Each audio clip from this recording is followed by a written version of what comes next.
उत्तर प्रदेश के मथुरा वृंदावन के संत प्रेमानंद महाराज और जगत गुरु रामभद्राचार्य के बीच विवाद गहरा गया है।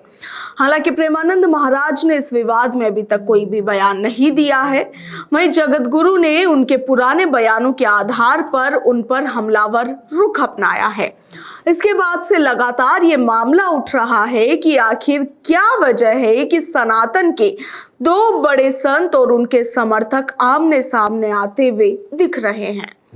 दरअसल पिछले कुछ दिनों में लिव इन रिलेशनशिप जैसे मुद्दे को लेकर संतों और कथावाचकों की टिप्पणियों पर बवाल मचा है। मामला कोर्ट तक पहुंच चुका है, वहीं संतों के बीच भी टकराव जैसी स्थिति बनती हुई दिख रही है।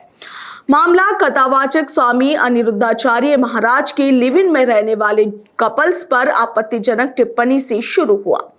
अब यह प्रेमानंद महाराज से होते हुए जगत गुरु रामभद्राचार्य तक पहुंच गया है। हालांकि अब जगत गुरु की तरफ से बयान पर सफाई भी आ चुकी है। दरअसल तुलसी पीठाधीश्वर जगत गुरु स्वामी रामभद्राचार्य ने संत प्रेमानंद महाराज को चैलेंज किया है।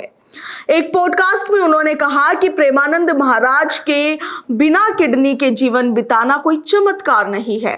इसके साथ ही उन्होंने कहा कि वो मेरे सामने संस्कृत का एक अक्षर बोलकर दिखाए। दरअसल इस पॉडकास्ट में प्रेमानंद महाराज की किडनी के बारे में सवाल किया गया था। सवाल किया गया कि क्या यह कोई चमत्कार है, तो इस पर जगत गुरु रामभद्राचार्य ने कहा कि यह कोई चमत्कार नहीं है। अगर चमत्कार है तो मैं चैलेंज करता हूं कि प्रेमानंद महाराज एक अक्षर संस्कृत का बोलकर मेरे सामने दिखा दे। जगत गुरु रामभद्राचार्य के उत्तराधिकारी आचार्य रामचंद्र दास का इस मामले में बयान आया है। उन्होंने मीडिया के सामने इस मामले को लेकर सफाई दी है। उन्होंने कहा कि जगत गुरु तो सबके गुरु होते हैं, सारी प्रजा उनकी संतान यानी कि पुत्र के समान होती है। उन्होंने ये भी कहा कि सोशल मीडिया पर जगत गुरु की बातों को तोड़ मरोड़ कर पेश किया जा रहा है। वहीं आचार्य रामचंद्र दास ने कहा कि गुरुदेव ने स्पष्ट रूप से कहा कि प्रेमानंद जी से उन्हें किसी प्रकार की ईर्ष्या नहीं है, वह एक अच्छे नाम जापक संत है। वहीं अपने इस बयान पर सफाई पेश करते हुए जगत गुरु रामभद्राचार्य ने सोमवार को कहा कि आज सनातन धर्म पर चारों ओर से आक्रमण हो रहे हैं। हिंदुओं को इकट्ठा होने की जरूरत है।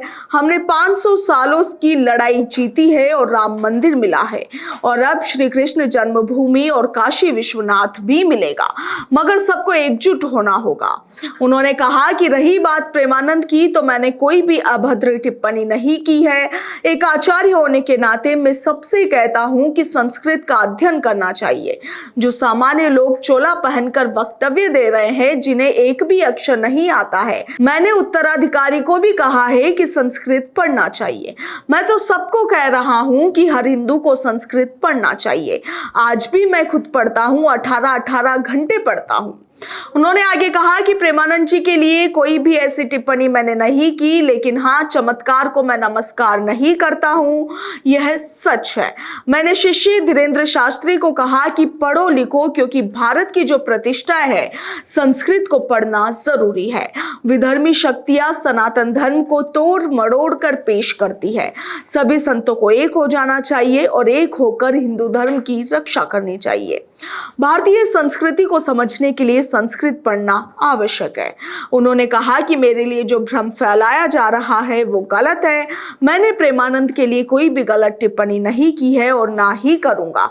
जब भी प्रेमानंद जी मुझसे मिलने आएंगे तो निश्चित ही उन्हें आशीर्वाद दूंगा और दिल से लगाऊंगा।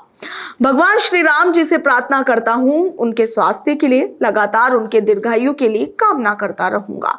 संत प्रेमानंद महाराज को लेकर जगत गुरु रामभद्राचार्य के बयान पर संतों की अलग अलग राय सामने आई है। किसी का कहना है कि संतों की गरिमा बनाए रखने के लिए ऐसे भेदभावपूर्ण बयान से बचना चाहिए, तो वहीं किसी ने कहा कि संत प्रेमानंद महाराज भक्त और प्रेम का प्रचार प्रसार कर रहे हैं। किसी ने रामभद्राचार्य के बयान का समर्थन किया है और किसी ने उनके बयान को गलत ठहराया है।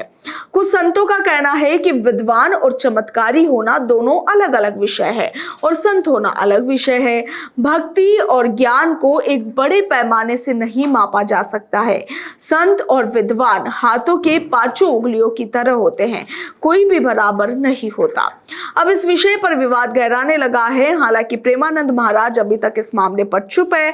आपका क्या कुछ कहना है कमेंट सेक्शन में जरूर लिखिएगा। फिलहाल के लिए इतना ही। नमस्कार।